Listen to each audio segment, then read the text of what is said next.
मैंने स्पीकर से कहा कि मैं पार्लियामेंट में बोलना चाहता हूं, अपनी बात रखना चाहता हूं। 4 मंत्रियों ने मेरे ऊपर आरोप लगाया है, हाउस में आरोप लगाया है, तो मेरा हक है कि मुझे पार्लियामेंट हाउस में अपनी बात रखनी देनी चाहिए। राहुल गांधी विदेशी धरती पर देश का अपमान कर रहे हैं, सदन का अपमान कर रहे हैं।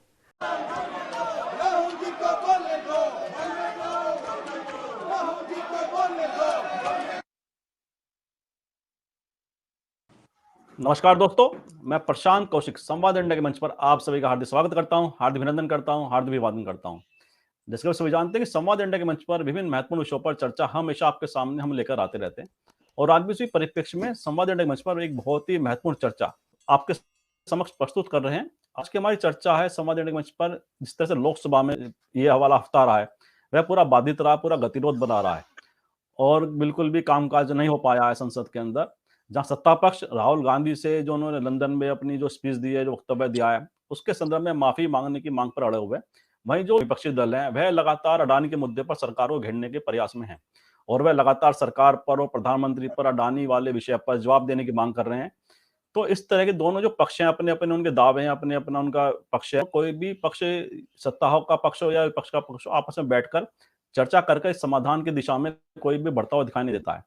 तो जो महत्वपूर्ण विषय है ये वाला कि संसद में गतिरोध क्यों बरकरार है और पिछले अनेक वर्षों से जो जानकार लोग हैं बताते हैं कि ऐसा देखने में बहुत ही कम आता है कि सत्ता पक्ष संसद में शोर गोल मचाकर संसद को चलने नहीं दे रहा है।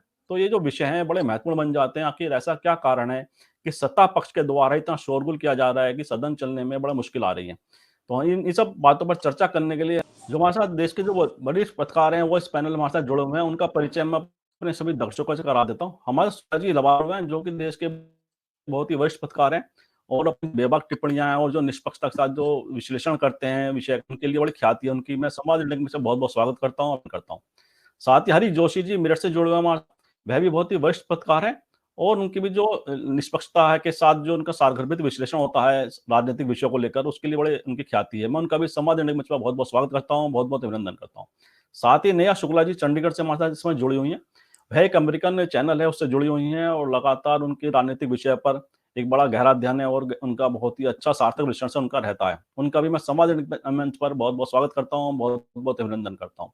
साथ ही हिमांशु जी हमारे साथ गुजरात से जुड़े हुए हैं और वैसे तो बिजनेस जर्नलिस्ट के तौर पर उनकी बड़ी ख्याति है, लेकिन साथ ही राजनीतिक विषय को लेकर उनकी जो बेबाक टिप्पणियां होती हैं उनके लिए उनकी बड़ी ख्याति है। उनका भी मैं संवाद इंडिया के मंच पर बहुत बहुत स्वागत करता हूँ, बहुत बहुत अभिनंदन करता हूँ। चर्चा की शुरुआत जैसे मैंने आपसे कहा कि संसद में जो गतिरोध लगातार बना हुआ है, लंदन में राहुल गांधी का बयान और अडानी का जो अडानी समूह के संबंधित जो रिपोर्टिंग मीडिया के अंदर आई है, जहाँ पहले हिडनबर्ग की रिपोर्ट आई थी और उसके बाद इंडियन एक्सप्रेस में भी उसके संबंधित रिपोर्ट छपी है, उसको लेकर तमाम बड़े गंभीर सवाल अडानी समूह की कार्यशैली पर उठे हैं। अडानी समूह की जो कार्यशैली है उसको विपक्ष मुद्दा बना रहा है और राहुल गांधी के लंदन के बयान को सत्ता पक्ष मुद्दा बना रहा है। इन्हीं सब बातों को और मैं प्रश्न लेकर नेहा जी के पास आता हूं। सबसे पहले नेहा जी, आपको क्या लगता है कि सत्ता पक्ष के द्वारा जिस तरह से राहुल गांधी के विषय को उठाया गया है, वह लगातार राहुल गांधी से माफी की मांग कर रहे हैं, लेकिन उसके जवाब में कांग्रेस ने प्रधानमंत्री मोदी जी के द्वारा जो पूर्व में वक्तव्य दिए गए विदेशों में, उसको वह सामने लेकर आई है और कह रही है कि राहुल गांधी का बयान तो ऐसा कोई अपमानजनक वाला विषय नहीं है, जबकि प्रधानमंत्री द्वारा जो बयान दिए गए वो ज्यादा अपमानजनक है। आपको क्या लगता है कि संसद का गतिरोध किस दिशा में आता दिख रहा है और जो प्रधानमंत्री मोदी जी के वक्तव्य और राहुल गांधी के वक्तव्य में क्या अंतर आप देखते हैं? नेहा जी। प्रधानमंत्री के वक्तव्य जो है उन्होंने इसमें कोई दो राय नहीं है कि देश को अगर देश की था, जैसे कि उनके सत्ता संभालने से पहले भारत ने ना ही तरक्की की, ना ही भारत में कोई खुशहाली थी, ना ही जो भारतवासी थे वो सम्मान की जिंदगी जी रहे थे। ऐसी छवि वो जहां जब भी बाहर विदेशों में जाते हैं और वहां जो मौजूद उनके सामने यही प्रस्तुत करने की कोशिश करते हैं। मैंने खुद देखा है कि वो इंडोनेशिया जाते हैं या फिर अलग अलग देशों में भ्रमण करने के लिए जाते हैं, तो वो ये कहते हैं 2014 के बाद से ये हो गया, 2014 के बाद से ये हो गया। कभी उन्होंने चुनावी जो पृष्ठभूमि है उससे हटकर बात नहीं की। कभी भी उन्होंने ऐसा नहीं कहा कि हाँ, भारत जो है हमने इस तरह से आजादी हासिल की और हम अपने आत्मनिर्भर आत्मविश्वास के साथ आगे बढ़े और आज इस मुकाम पर हम पहुंचे। 2014 के बाद से वो हमेशा एक पृष्ठभूमि बनाते रहे हैं, जैसे कि वहां पर भी किसी चुनावी सभा को ही संबोधित कर रहे हैं। कभी ऐसा नहीं वो एक भारत को रिप्रेजेंट करने के नाते भारत के नेता के तौर पर विदेशी धरती पर गए हैं, ना कि बीजेपी के प्रधानमंत्री के तौर पर। तो सबसे पहले तो मुझे यही लगता है कि प्रधानमंत्री को खुद देखना चाहिए कि वो किस तरह से भाषण देते हैं। रही बात राहुल गांधी की बातों की, राहुल गांधी आइडिया एक्सचेंज करने गए थे कैम्ब्रिज। अगर यूनिवर्सिटी बात है तो उनका जो थीम था, जिस विषय पर उन्हें बोलने के लिए आमंत्रित किया गया था, वो था लर्निंग टू लिसन, यानी कि लोकतंत्र में सुनना सीखिए। और पूरी दुनिया में जिस तरह से राजनीति चल रही है, जिस तरह से डेमोक्रेसी का हाल देखने को मिल रहा है, चाहे आप यूएस देख लीजिए, ट्रम्प को देख लीजिए, अभी हाल ही में मैं जिक्र करना चाहूंगी फ्रांस में बिना वोटिंग के ही एक पेंशन रिफॉर्म बिल पास कर दिया गया है। तो पूरी दुनिया में जिस तरह से डेमोक्रेसी का स्वरूप उभर कर सामने आ रहा है, तानाशाही का जो स्वरूप है वो विकराल हो रहा है। तो ऐसे सिचुएशन में जो पढ़ने लिखने वाले जो लोग होते हैं वो आइडियाज एक्सचेंज करते हैं। राहुल गांधी गए थे कैम्ब्रिज यूनिवर्सिटी में, उन्होंने पढ़ाई की है, तो उन्हें स्पीकर के रूप में आमंत्रित किया गया, बोलने के लिए गए वो। और वो ये भारत की जो डेमोक्रेसी है, भारत की जो वर्तमान स्थिति है, उसको एग्जाम्पल के रूप में प्रोजेक्ट कर रहे थे कि यहाँ पर किस तरह से जो है सत्ता संभाली जा रही है। और ऐसा नहीं है, अगर आप पूरी बात सुनिएगा राहुल गांधी की कैम्ब्रिज यूनिवर्सिटी में जो उन्होंने बोला था, उन्होंने पीएम मोदी की कुछ नीतियों की तारीफ भी की थी। लेकिन ऐसा होता है ना कि जब आपने पहले से ही ठान लिया होता है कि बजट सत्र का जब दूसरा चरण शुरू होगा तो हमें पंचिंग बैग है वो किसको समझना है, हमें किस पे पंच करना है, ताकि अडानी का जो जिक्र है वो संसद के भीतर उठ ही ना पाए, संसद में काम ही ना हो पाए। और पहली बार मुझे लगता है कि मुझे लगभग 15-16 साल हो गए हैं जर्नलिज्म में, पहली बार मैंने देखा है कि सदन की तरफ से ये पूरी कोशिश की जा रही है कि सदन की कार्यवाही ना हो। और कल मुझे बहुत ज्यादा आघात लगा कि लोकसभा की कार्यवाही म्यूट हो गई। अगर राहुल गांधी ने अपमान किया था ये कहकर कि संसद में मेरा माइक बंद कर दिया जाता है, तो आपने तो पूरी कार्रवाई म्यूट कर दी, आपने तो को अपने कृत्यों से सच बना दिया। और अब को लेकर किस तरह से जनता के सामने जाएंगे? राहुल गांधी अपमान कर रहे थे देश का, लेकिन आपने तो एक जीता जाता उदाहरण सामने प्रस्तुत कर दिया है। विदेशों में इसकी चर्चा हो रही है और काफी ज्यादा चर्चा हो रही है कि चीन में किस तरह से जो है वहां पर तानाशाही शासन चल रहा है। क्या हम जो दुनिया के दूसरे देश है, क्या हम वहां से जो कट्टरवाद है, इजराइल, ईरान, भारत एक ऐसी डेमोक्रेसी जिसकी गुणगान पूरी दुनिया में होती थी कि सभी धर्म, सभी जाति, अलग अलग बोली, हर तरह के लोग और इकट्ठा मिलकर रहते हैं और देश को आगे बढ़ाने में सहयोग देते हैं एक दूसरे को। लेकिन अभी वर्तमान में क्या हो रहा है? डेमोक्रेसी का मदर ऑफ डेमोक्रेसी आप G20 का नारा देते हैं, नहीं, आप डेमोक्रेसी का ही गला घोट रहे हैं। कोई भी मदर अपने बच्चे का गला नहीं घोटती है। जी प्रशांत जी, कहीं ना कहीं सवाल गंभीर उठ रहे हैं।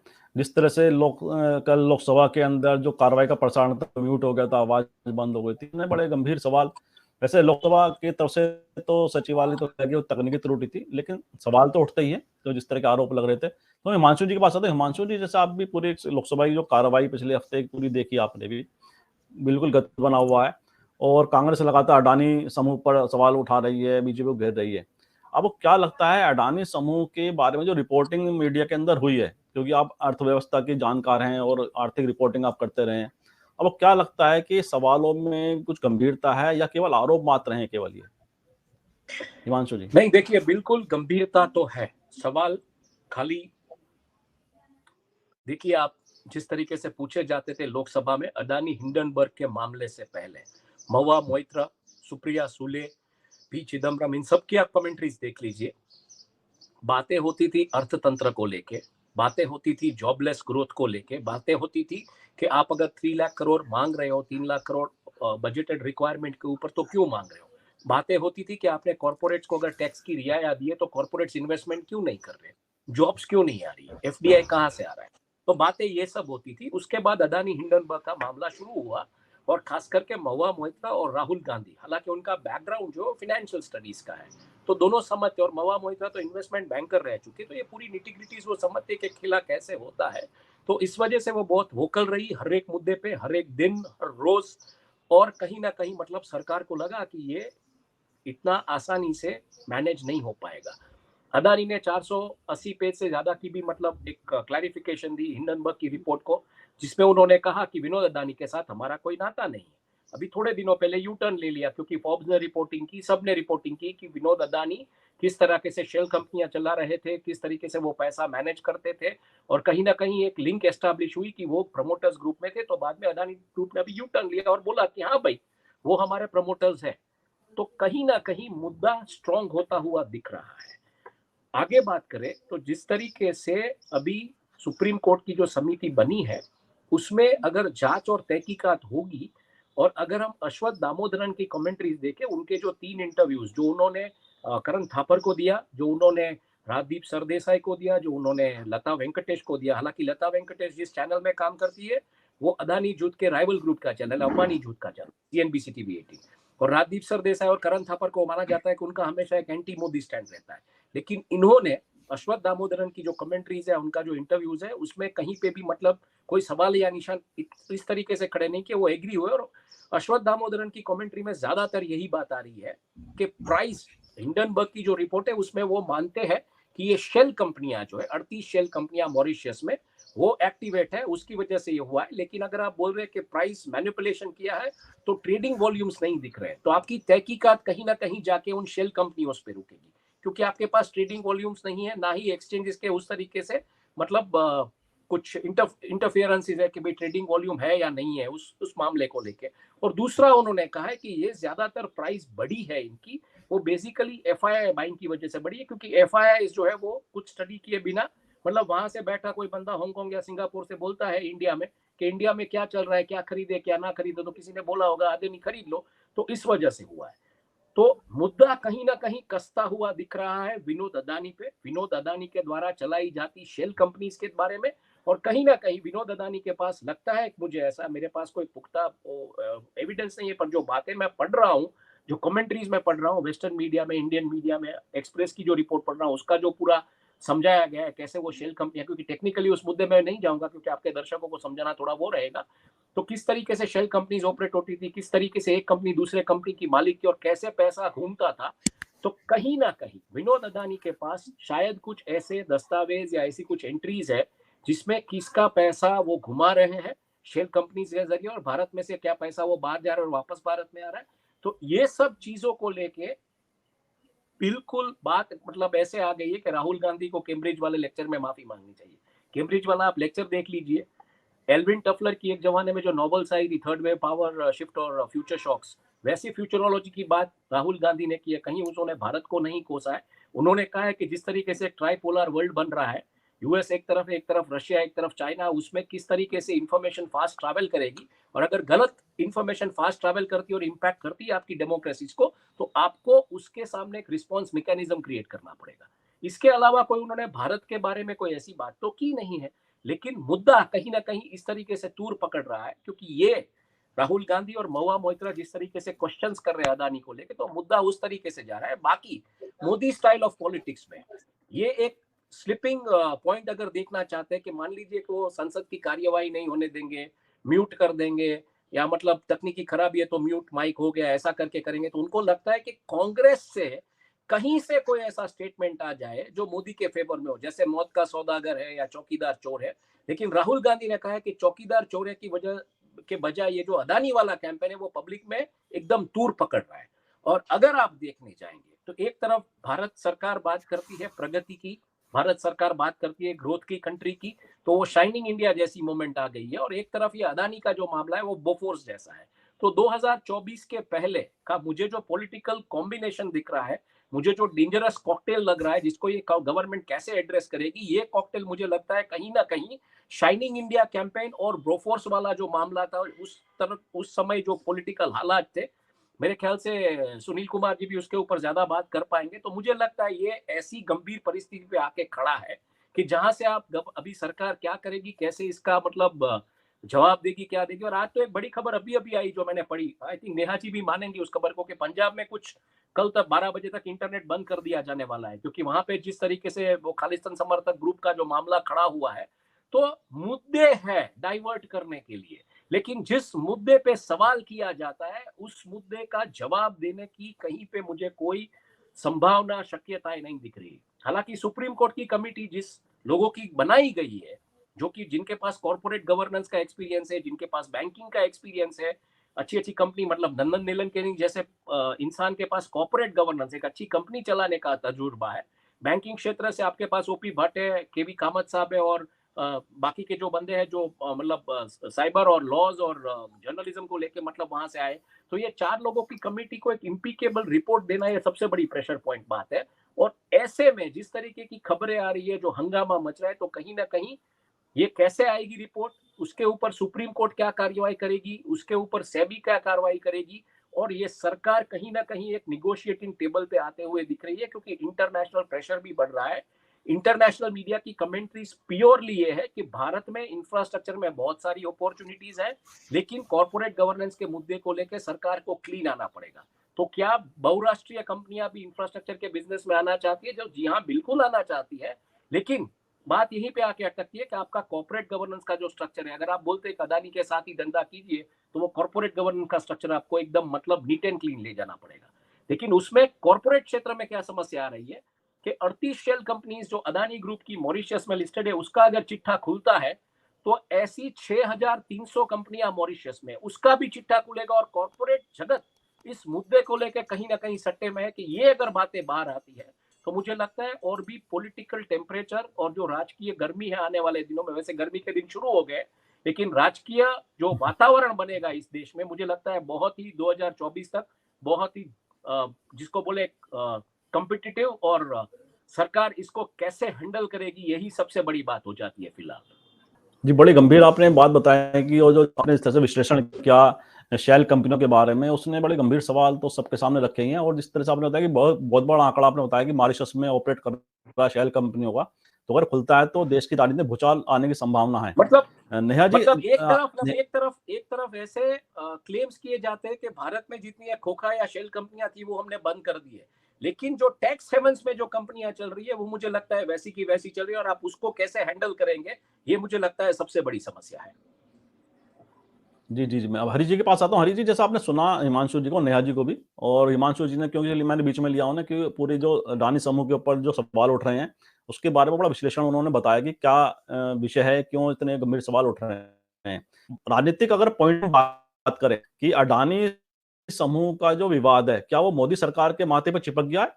जैसे बोफोर्स का हुआ, क्या उसमें क्या निकला क्या नहीं निकला, वो तो सब एक चर्चा का, बहस का विषय है, लेकिन वो राजीव गांधी की राजनीति पर चिपक गया था बोफोर्स का मुद्दा, और उसने राजीव गांधी की राजनीति को बड़ा नुकसान किया। तो कहीं ऐसी प्रकार से अडानी का मुद्दा क्या भारत सरकार, जो बीजेपी सरकार है, उस पर चिपक गया? आपको क्या लगता है हरि जोशी जी?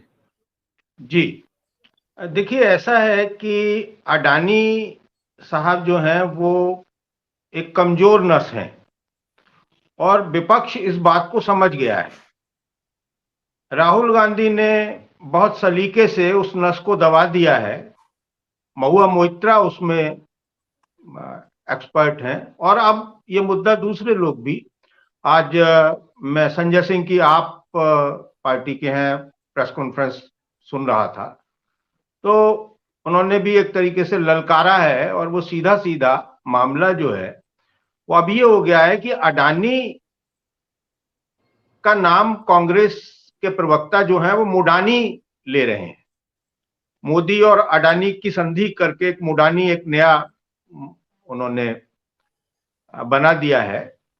और साफ तौर पर देखिए, बहुत पेचीदा विषय है। हिमांशु जी जैसे व्यक्ति जो आर्थिक मामलों के जानकार हैं वो बेहतर ढंग से समझते हैं, लेकिन एक लेमैन को भी, जिसका आर्थिक विषयों से बहुत कुछ लेना देना नहीं है, बस उतना ही लेना देना है, उसके लिए आर्थिक खबर वो है जो उसकी जेब पर असर डाले। तो जेब पर तो सबकी असर पड़ ही रहा है, और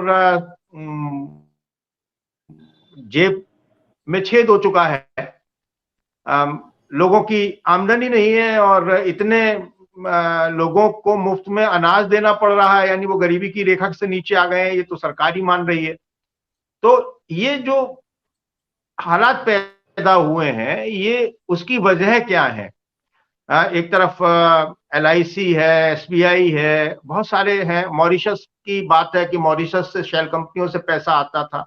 तो मॉरिशस एक बहुत पुराना एक ऐसा कंट्री है जहां से पैसा रूट होकर आता रहा है, पहले भी आता रहा है, लेकिन उस वहां की परिस्थितियों का अडानी जी ने और उनके सहयोगियों ने भरपूर लाभ उठाया है।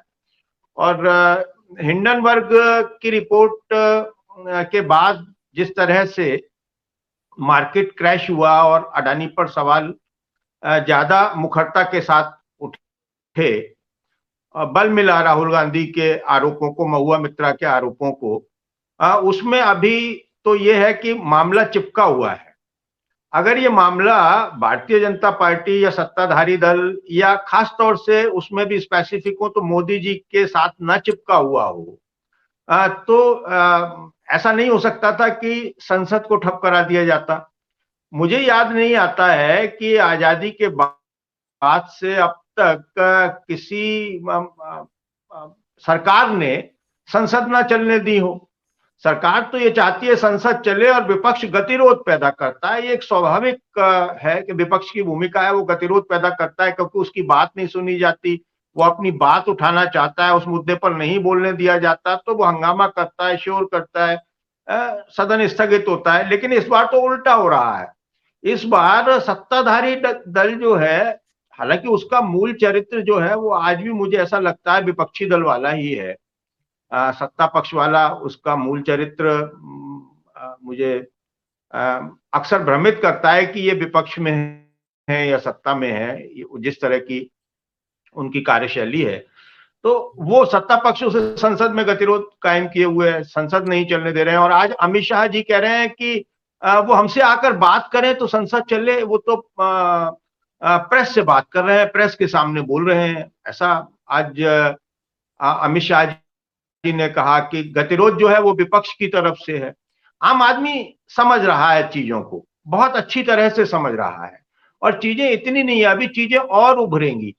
जैसे जिन जगहों को सुनील जी मैं सोच नहीं सकता था, मेरठ से एक फ्रेट कॉरिडोर है, गुजर रहा है, वो बड़ी महत्वाकांक्षी योजना है। तो मैं किसी व्यक्ति के निधन पर उसकी अंत्येष्टि में गया तो वहां मैं बैठा हुआ था, एक डॉक्टर साहब आ गए, वो मुझसे चर्चा करने लगे क्या हो रहा है, देखिए संसद नहीं चलने दे रहे हैं। इसी बीच एक और आदमी जिसे हम नहीं जानते हैं वो बैठा हुआ था, बोले अभी क्या है सर, ये फ्रेट कॉरिडोर भी तो अडानी के लिए बनाया गया है। इस देश में जो भी विकास हो रहा है, जो योजनाएं बन रही हैं, वो सब अडानी जी के लिए तो बन रही है।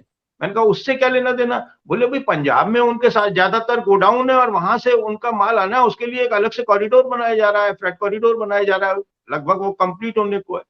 तो आम आदमी जो जिसका कोई वैसी पहचान नहीं है, कोई पॉलिटिकल पहचान नहीं है, वो सजग है, तो वो ये टिप्पणी कर रहा है जिस बात पर हम नहीं सोच रहे हैं कि ये फ्रेट कॉरिडोर का सबसे ज्यादा फायदा होगा किसको।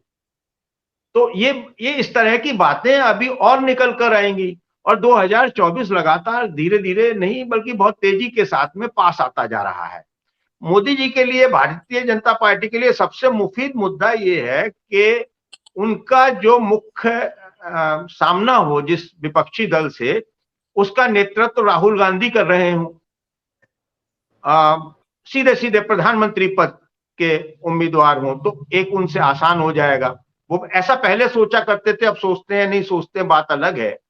और दूसरा, उनके लिए सबसे जो पिच है आसान है, वो आसान है धार्मिक विद्वेष की पिच जो है वो उनके लिए सबसे आसान है, क्योंकि जब तक उस पिच पर गेंद टप्पा नहीं खाएगी तब तक वो सिक्सर नहीं मार सकते हैं, पोलराइजेशन नहीं होगा, एकीकरण जो है धार्मिक आधार पर तमाम सारी जातियों का वो नहीं होगा तो उनके लिए दिक्कत है। चुनाव 2024 का जो पिछली बार तो राष्ट्र के ऊपर संकट आ गया था पुलवामा में, तो अभी वो अडानी के मुद्दे पर बिल्कुल चाहते हैं कि वो किसी तरीके से ये दफन हो जाए और इस पर चर्चा कम से कम हो।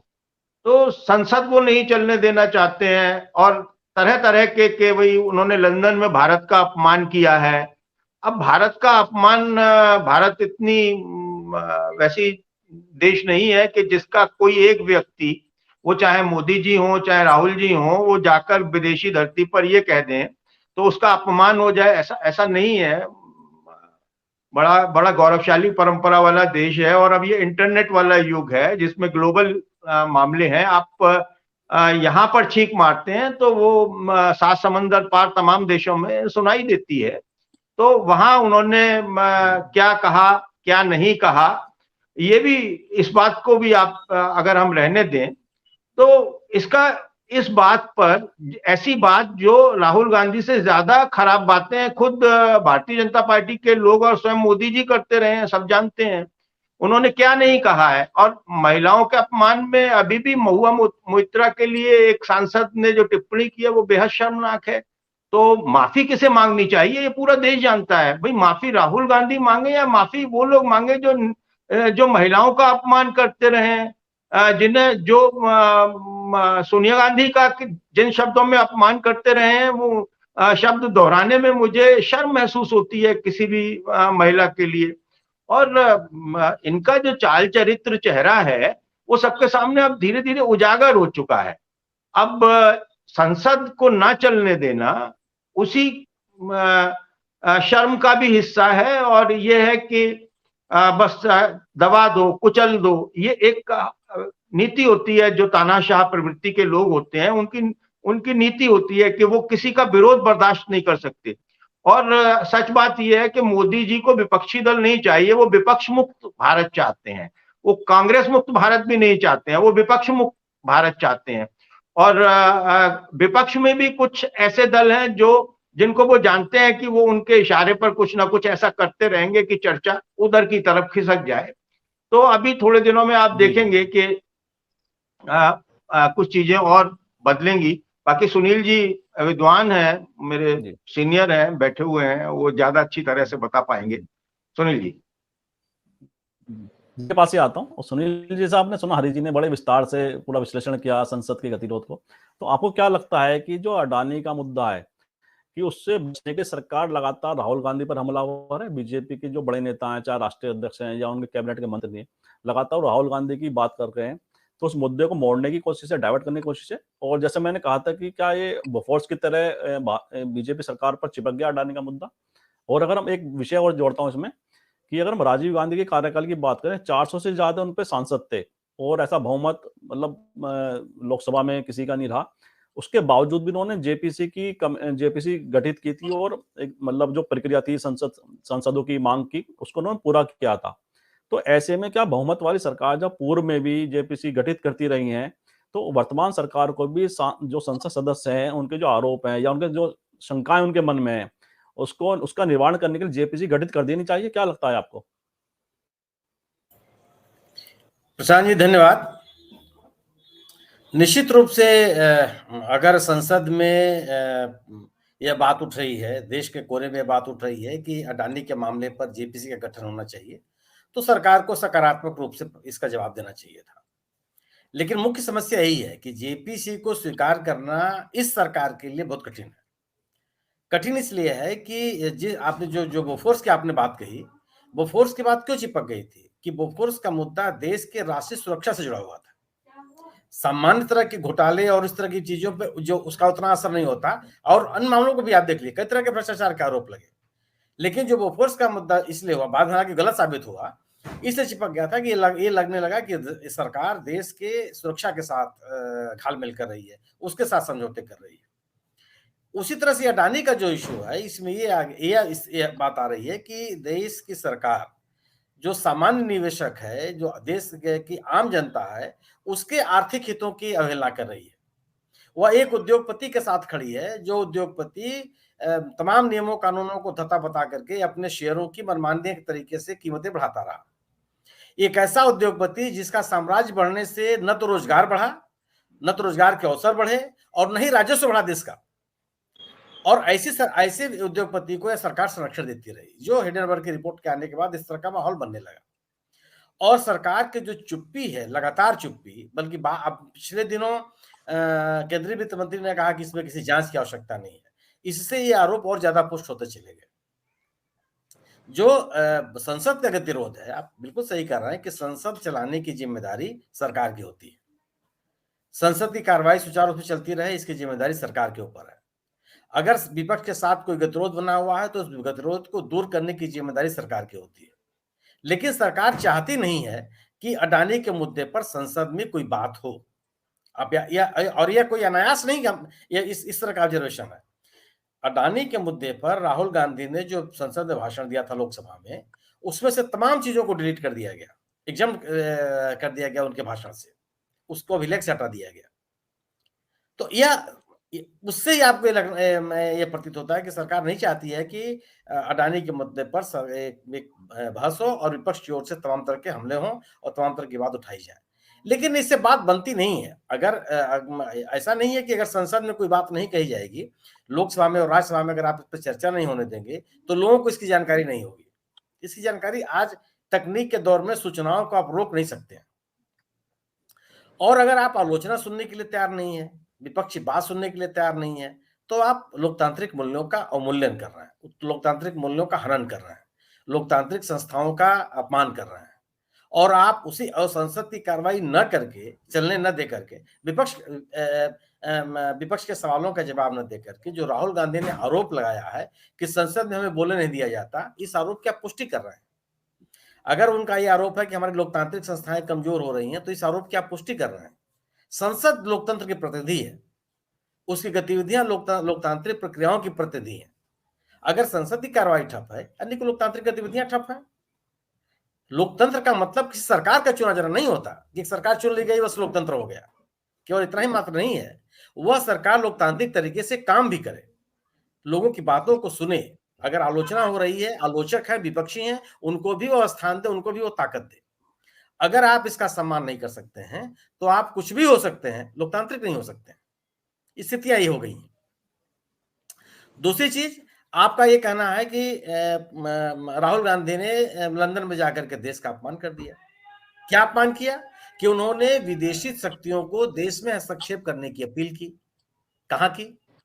उनके तीनों भाषणों को सुन ले, उसमें कहीं उन्होंने कहा है, उन्होंने ये कहा है कि 140 करोड़ जनता अपने आंतरिक मामलों को सुलझाने के लिए सक्षम है, किसी को आने जाने की जरूरत नहीं है। यह बात आपको सुनाई क्यों नहीं पड़ता? उन्होंने अगर ये बात कही, साफ साफ उन्होंने ये बात कहा। लोगों से जब प्रश्न पूछा गया कि यह बात आप हमारे बीच में क्यों कर रहे हैं, उन्होंने कहा क्या आप विदेशी हस्तक्षेप चाहते हैं? आप क्या? बिल्कुल नहीं चाहते। हम हमारे देश की जनता है, अपनी समस्याओं से निपटने में समर्थ है। ये सबने सुना। तो जो बात उन्होंने कही आप उसको नहीं सुनने देना चाहते और अपनी तरह से एक नई बात बना करके लिए आप ले आ रहे हैं कि उन्होंने राष्ट्र का अपमान किया। चलिए साहब, राष्ट्र का अपमान कर दिया, राष्ट्र विरोधी गतिविधियों में राहुल गांधी शामिल है, ठीक है। अगर आपका ये आरोप है तो क्या राष्ट्र विरोधी गतिविधियों में शामिल व्यक्ति को माफ कर दिया जाए? वो माफी मांग ले और आप माफ कर देंगे? क्या राष्ट्र विरोधी गतिविधि में शामिल किसी व्यक्ति को माफ किया जा सकता है कि उसको सजा दी जानी चाहिए?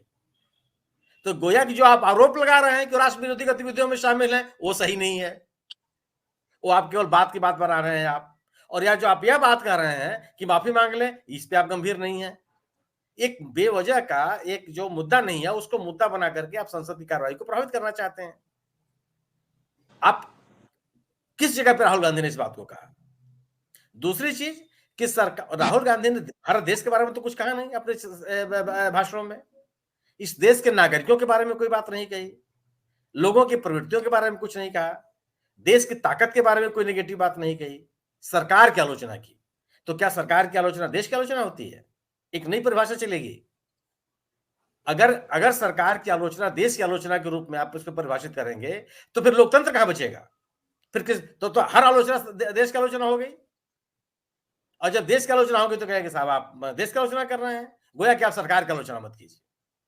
अगर आप यह प्रवृत्ति बनाना चाहते हैं, यह संदेश देना चाहते हैं, तो यह भी बहुत ही आपत्तिजनक गैर लोकतांत्रिक प्रवृत्ति को बढ़ावा दे रहा है। कैसे इस देश का नागरिक कैसे स्वीकार कर लेगा? ये 75 सालों में इस देश के नागरिकों ने लोकतंत्र को ही देखा है, और किसी भी राजनीतिक ताकत ने, किसी भी प्रभावशाली व्यक्ति ने लोकतांत्रिक मूल्यों, लोकतांत्रिक संस्थाओं को कमजोर करने की कोशिश की, उसका करारा जवाब दिया है, कभी स्वीकार नहीं किया। अगर आप विपक्ष को सुनेंगे नहीं, विपक्ष की बात को आप ध्यान नहीं देंगे, उसकी आलोचनाओं से अपने आप में संशोधन करने के लिए आप तैयार नहीं होंगे, तो कैसे लोकतंत्र चलेगा? और संसद की कार्रवाई को ठप करना खासतौर से सत्तारूढ़ दल के द्वारा, ये तो बहुत ही गंभीर गैर लोकतांत्रिक प्रक्रिया है। सरकार भाषण देने के लिए थोड़े होती है। सरकार और विपक्ष की भाषा एक हो सकती है क्या? बिल्कुल नहीं हो सकती।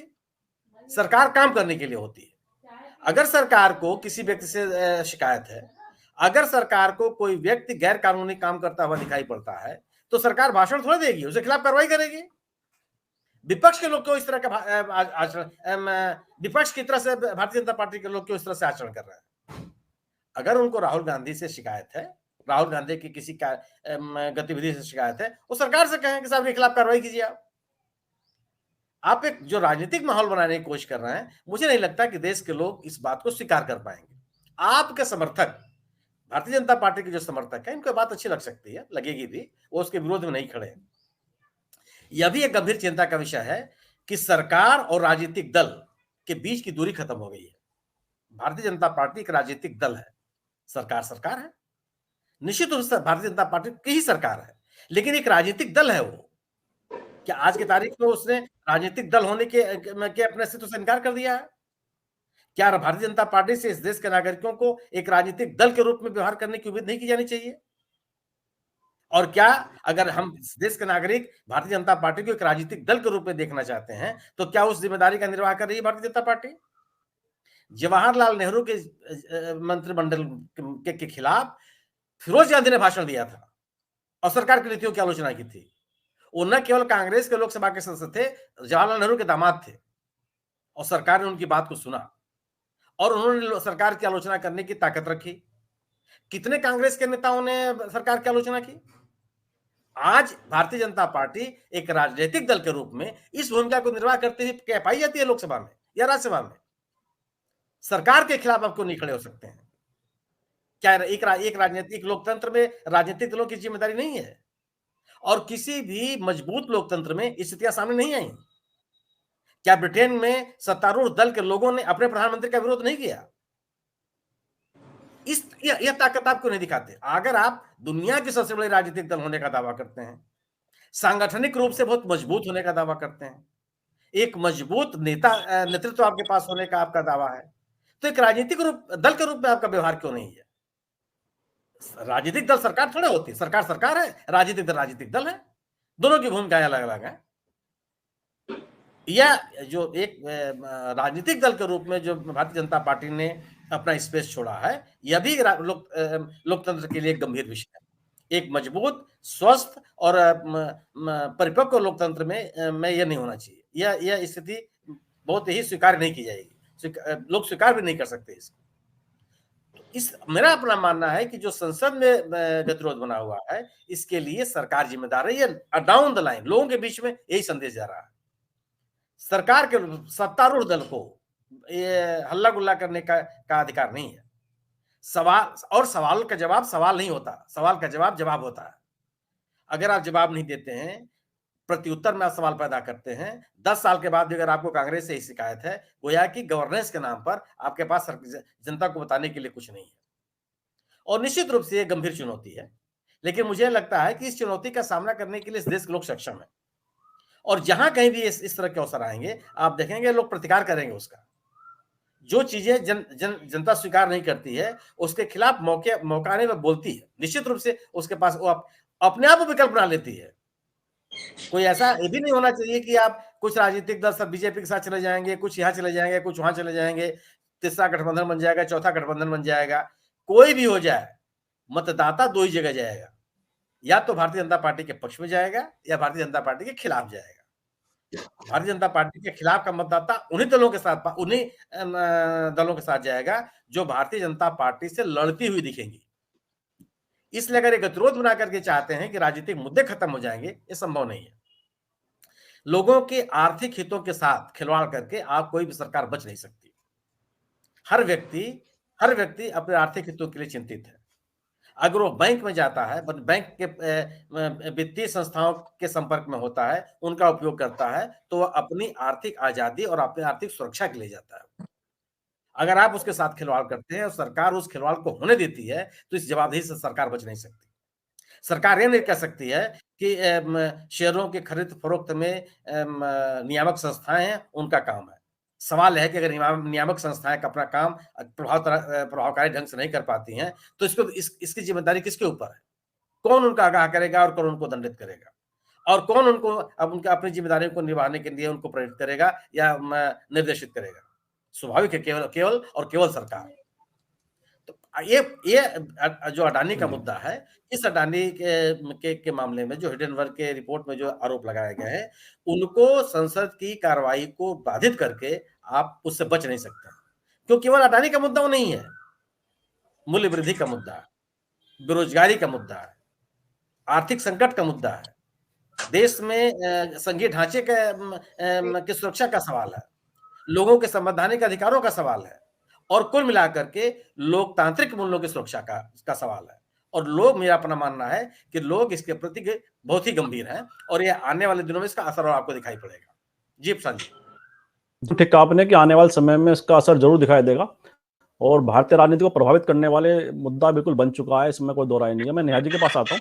नेहा जी, जैसे सुनील जी ने कहा कि ये भारत की राजनीति को प्रभावित करने वाला विषय दिखाई दे रहा है, तो ऐसे में अगर हम देखें जो भारत की राजनीति है और जो राहुल गांधी की भारत जोड़ो यात्रा के पश्चात, क्या राहुल गांधी का जो राजनीतिक कद में इजाफा हुआ, क्या सरकार उसका दबाव मान रही है जो सब इस तरह की जो घटनाएं हम देख रहे हैं?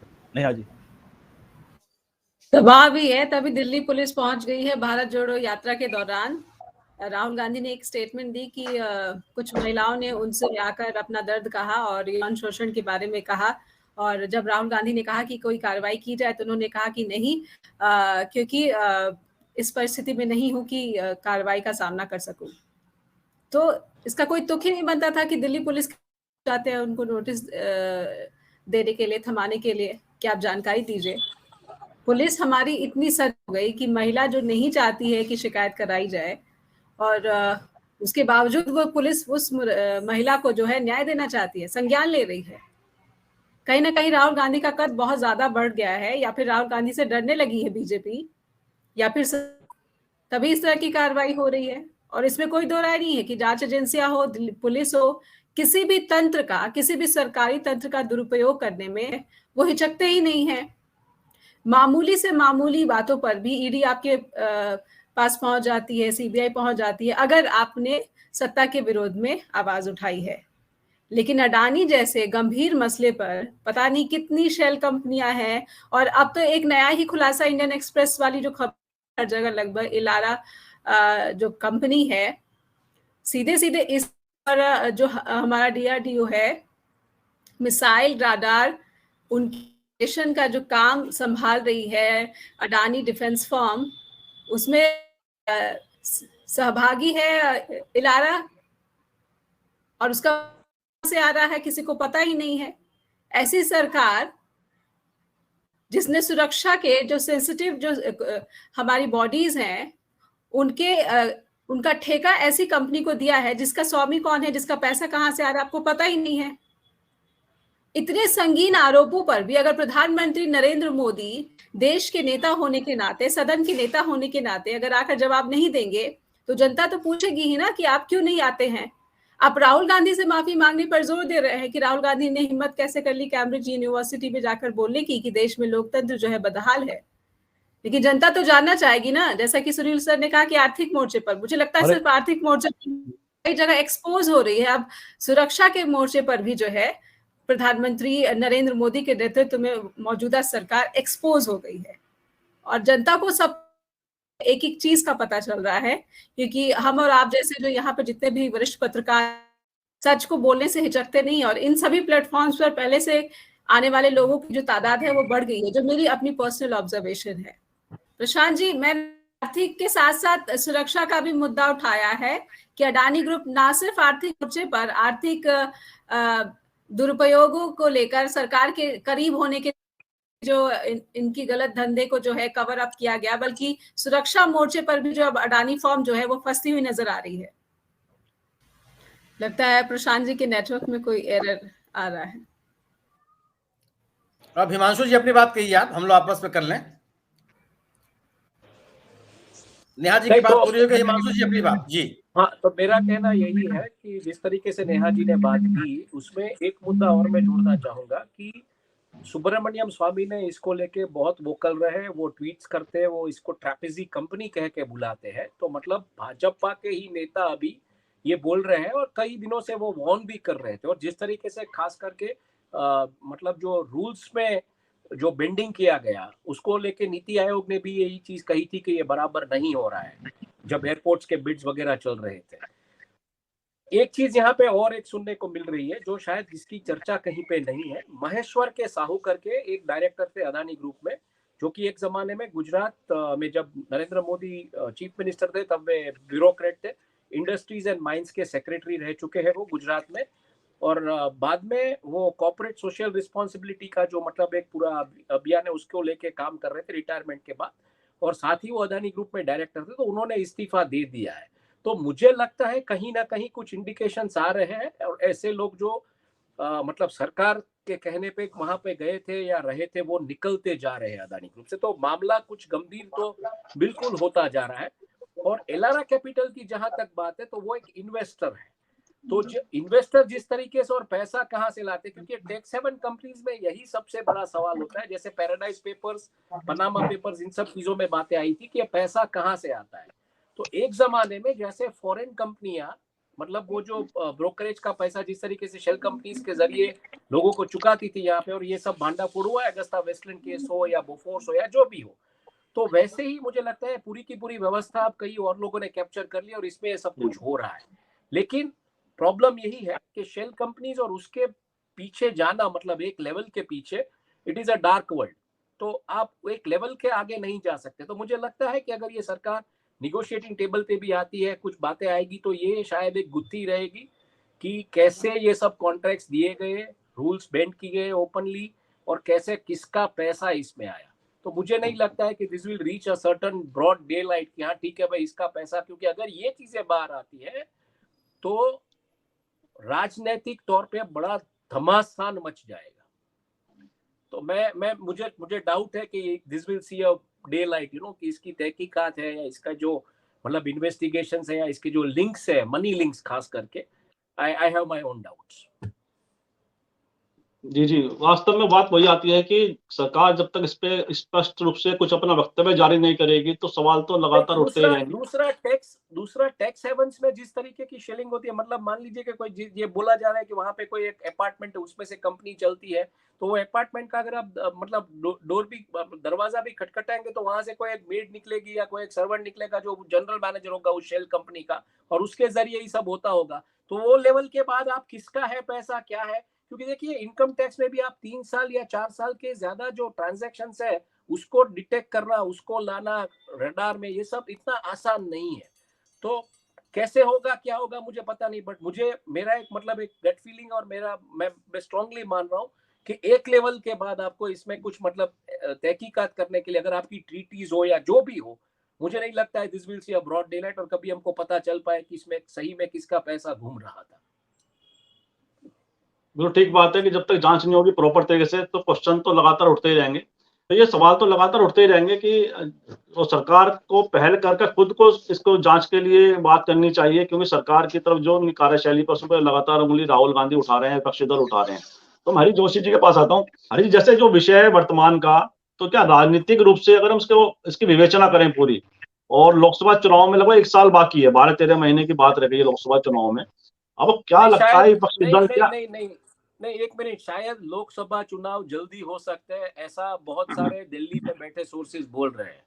और जिस तरीके से एडवर्टाइजिंग कैंपेन शुरू हो गए ना ट्विटर पे और सोशल मीडिया पे, वो कहीं ना कहीं इंडिकेट कर रहा है कि लोकसभा के चुनाव आप जो आप जो समझते हैं उससे शायद पहले भी हो जाएंगे, और शायद इस बजट में एक बात ये भी आ रही है कि शायद इस बजट में पूरा फाइनेंशियल ईयर जो है वो जनवरी से लेकर दिसंबर तक हो जाए, ऐसी भी संभावना है कहीं ना कहीं। फाइनेंशियल जो मतलब बीट्स जो कवर करते हैं या दिल्ली के जो पत्रकार है उनका मानना है।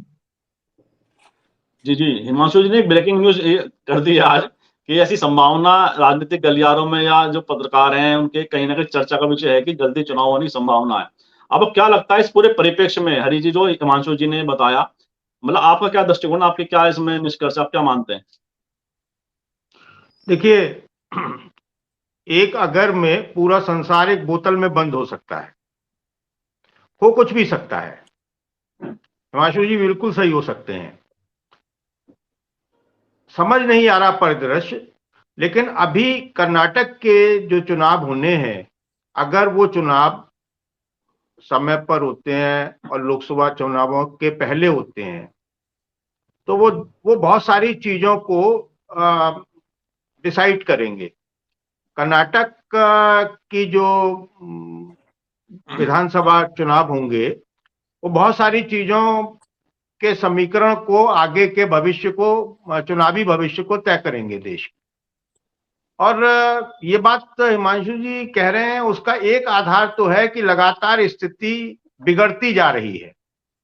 तो ये स्थिति लगातार जो छवि धूमिल होती जा रही है सत्तारूढ़ दल की और सरकार की, उसमें वो और डिले ना करें और ये सुझा दिया जाए कि वो एक शहादत वाला अंदाज ले लें कि अगर मेरे ऊपर इतने आरोप हैं तो मैं अपने पद से इस्तीफा देता हूं और ये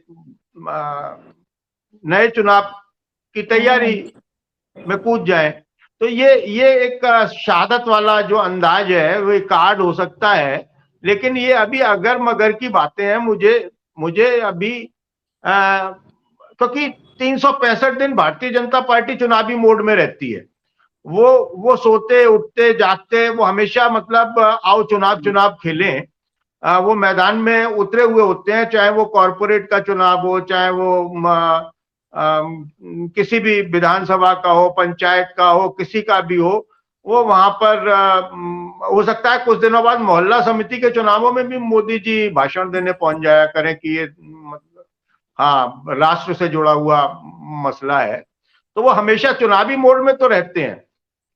नॉर्थ ईस्ट में वो 50 बार मोदी जी गए चुनाव से पहले। तो मजाक बात है क्या? कितनी ऊर्जा है चुनावों को लेकर, कितना उत्साहित रहते हैं वो, आओ चुनाव खेलें, आओ चुनाव खेलें। तो वो चुनाव तो कभी भी करा दीजिए, वो है नहीं। लेकिन अभी जो स्थिति है वो ये है कि अडानी के मुद्दे पर सरकार जो है ना उस पर निगलते बन रहा है, ना उस पर उगलते बन रहा है। और अब वो इधर उधर दाएं बाएं से कुछ फुस कारतूस छोड़ती है। जैसे लंदन में राहुल गांधी ने अपमान कर दिया, अभी कोई और एक नया कारतूस आ जाएगा। अच्छा, अब राहुल गांधी पप्पू नहीं रहे, ये एक बड़ी भारी उनके लिए समस्या है कि इतना मतलब उस पर उन्होंने ताकत लगाई, तन मन धन लगाया, खूब धन लगाया और पप्पू बनाया, और वो पप्पू अब नहीं रहा। पप्पू तो मर गया, पप्पू नहीं रहा, पप्पू मर गया। अब पप्पू मर गया तो पप्पू नहीं है तो फिर आगे के चुनावों में और ज्यादा दिक्कत है। अडानी है, ये और ज्यादा दिक्कत है। 2-4 और चीजें सामने अभी निकल कर आने वाली हैं धीरे धीरे करके। तो ये दिक्कतें, क्योंकि आदमी को मालूम होता है ना उसने किया क्या है, उसने और इतने लोगों को जो उनको आटा दाल देना पड़ रहा है, तो उनको देश में बेरोजगारी की भी स्थिति मालूम है। उधर दूसरी तरफ सुनील जी, कांग्रेस की कुछ सरकारें हैं, उन्होंने जो सरकार बनते ही कदम उठाए हैं और उनके पास में कहने के लिए एक मॉडल हो गया। देखिए, हमारा हिमाचल का मुख्यमंत्री जो है वो आल्टो में आता है, वो पैदल चलता है और आते ही उसने पेंशन वाला मसला है वो शुरू कर दिया, हमने वो लागू कर दी।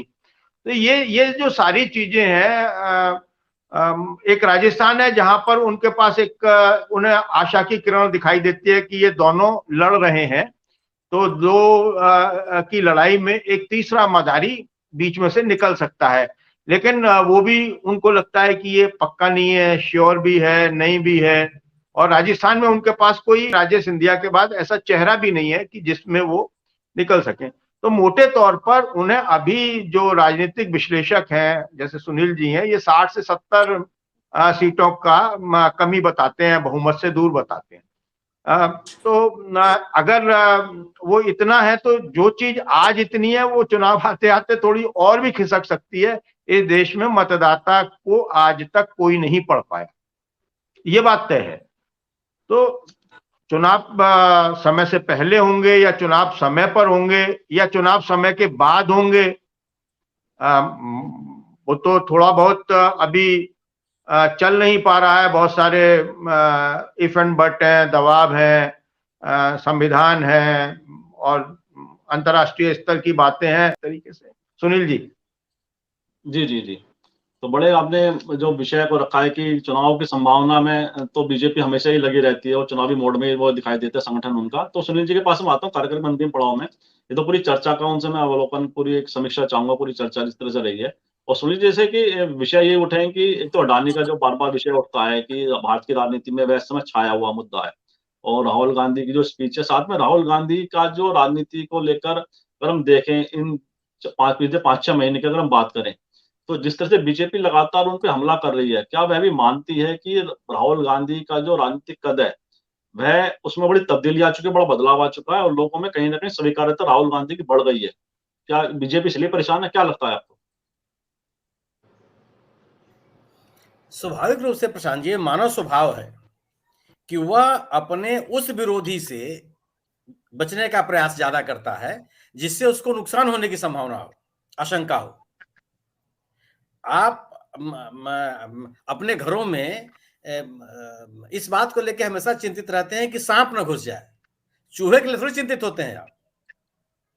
2-4 दिखाई पड़ जाए चूहा हुआ तो उसके लिए आदमी बहुत परेशान नहीं होता, लेकिन अगर सांप घुस जाए तो तब तक वो चैन से नहीं बैठ सकता जब तक उसको बाहर न कर दे। तो मानव स्वभाव है ये। राहुल गांधी ने अपनी पदयात्रा के माध्यम से जनता के बीच में जाकर के जो अपनी विश्वसनीयता कायम की है और जो जन समर्थन हासिल किया है, वो किसी भी सत्तारूढ़ दल के लिए चुनौती है। और जिस तरीके से उन्होंने अपने मुद्दे उठाए हैं वह एक गंभीर विषय है। भारतीय जनता पार्टी के सामने बिल्कुल स्थिति यही थी कि कोई भी राजनीतिक दल, कोई भी राजनीतिक नेता उस विश्वास के साथ चुनाव मैदान में आने की स्थिति में नहीं था मोदी जी के सामने। मोदी जी का निश्चित रूप से, मोदी जी का अधिक जो जन समर्थन है वो किसी एक राजनीतिक दल के, राजनीतिक नेता की तुलना में बहुत बड़ा है। यह भी सही है कि भारतीय जनता पार्टी के पास जो संगठन है वो किसी भी एक राजनीतिक दल की तुलना में बहुत बड़ा है।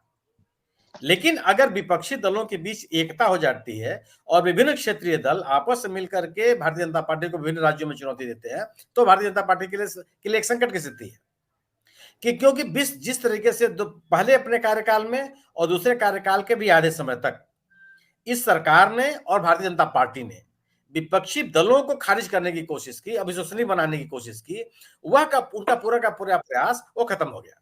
वह उसका परिणाम कुछ नहीं निकला। राहुल गांधी ने अपनी इस यात्रा के माध्यम से विपक्ष को बहुत विश्वास दिलाया लोगों के बीच में, और जो उन्होंने जिन मुद्दों को लेकर के वो चले, आप देखिए तमिलनाडु से लेकर के और श्रीनगर तक कोई एक ऐसा राज्य हो, कोई एक ऐसी स्थान हो जहां इस नेता को व्यापक जन समर्थन न मिला हो।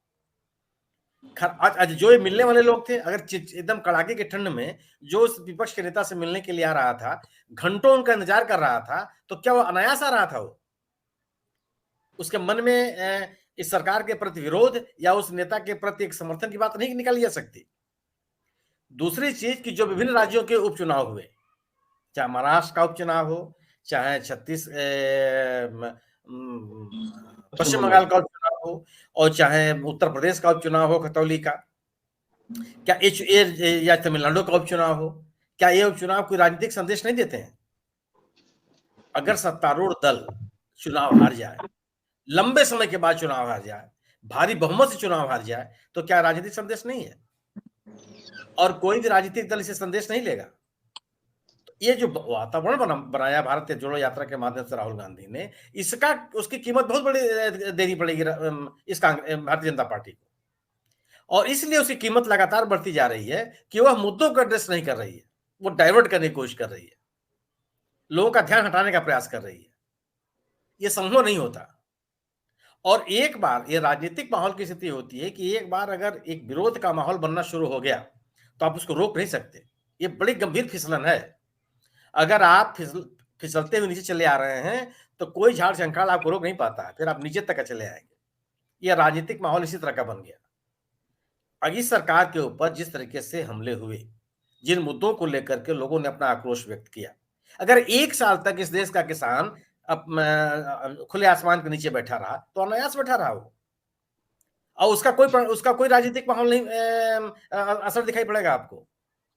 अगर कर्नाटक का किसान जुलूस निकाल करके सड़क पर उतर आया तो अनायास है, उसका कोई राजनीतिक असर नहीं होगा।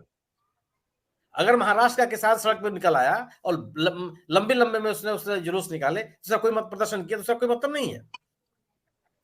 आप जनता की समस्याओं का, जो उसके जीवन से जुड़ी समस्या है, आपको बेरोजगारी की चिंता नहीं है, आपको मूल्य वृद्धि की चिंता नहीं है, आपको लोकतांत्रिक संस्थाओं को मजबूत करने की चिंता नहीं है, आपको लोगों के संवैधानिक अधिकार की चिंता नहीं है, संविधान में दिए गए जो आरक्षण और अन्य जो प्रावधान है उसकी सुरक्षा का सवाल आपके लिए महत्वपूर्ण नहीं है।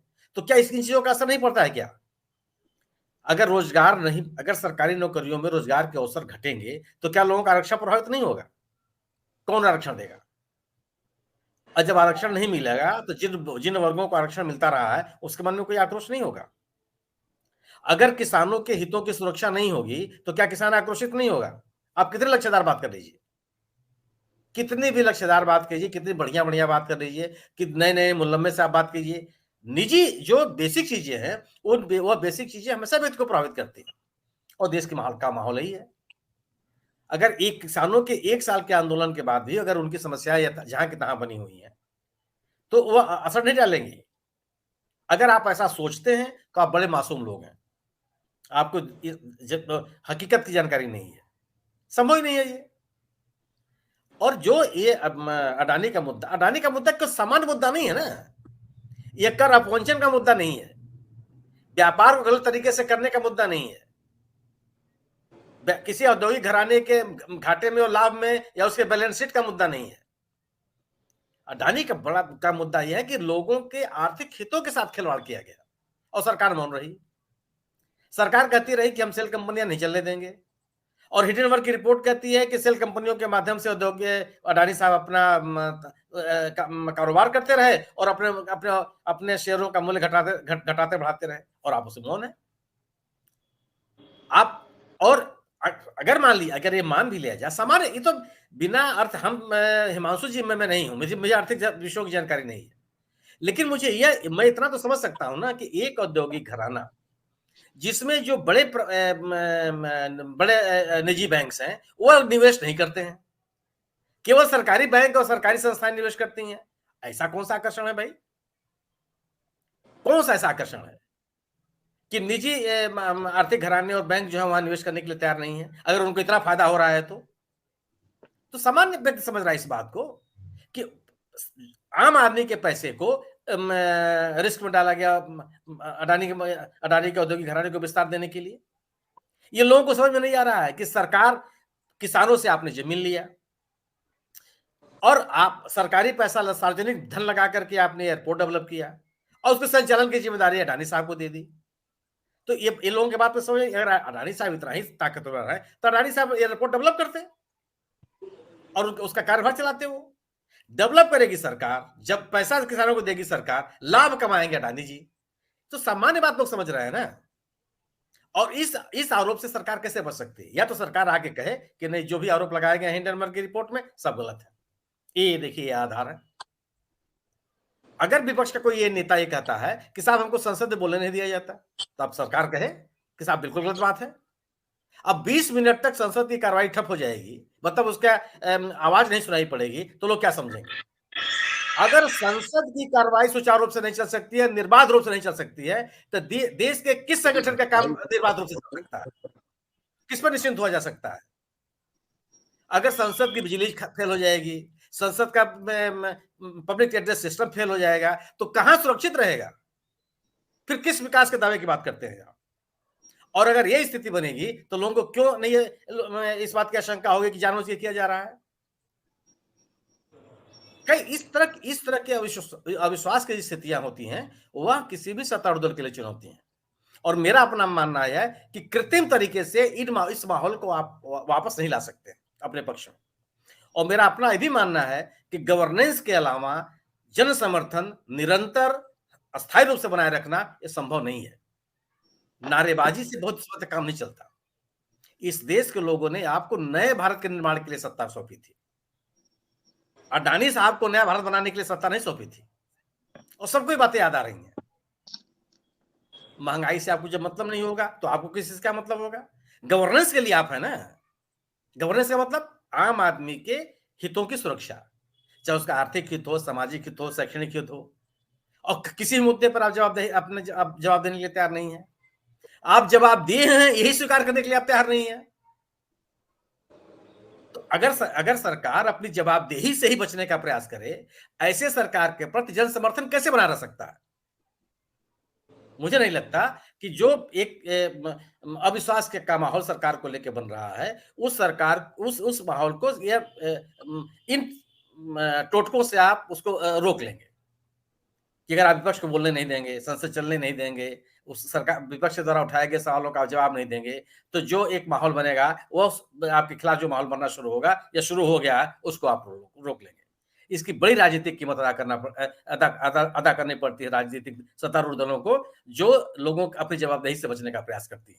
जी बिल्कुल ठीक कहा आपने कि जो भी सरकारें या जो भी सत्ता अपनी जवाबदेही से बचने का प्रयास करती हैं, तो लोगों की नाराजगी या लोगों का गुस्से का शिकार होना पड़ता है और वो मतदान के अंदर कहीं न कहीं दिखाई देता है। तो सरकार को कहीं न कहीं दबाव इस समय लगता है कि सरकार पर दबाव है, चाहे वो अडानी का विषय है या दूसरे महँगाई का, बेरोज़गारी का, जो जनता से जुड़े मुद्दे हैं, सरकार कहीं न कहीं दबाव महसूस कर रही है।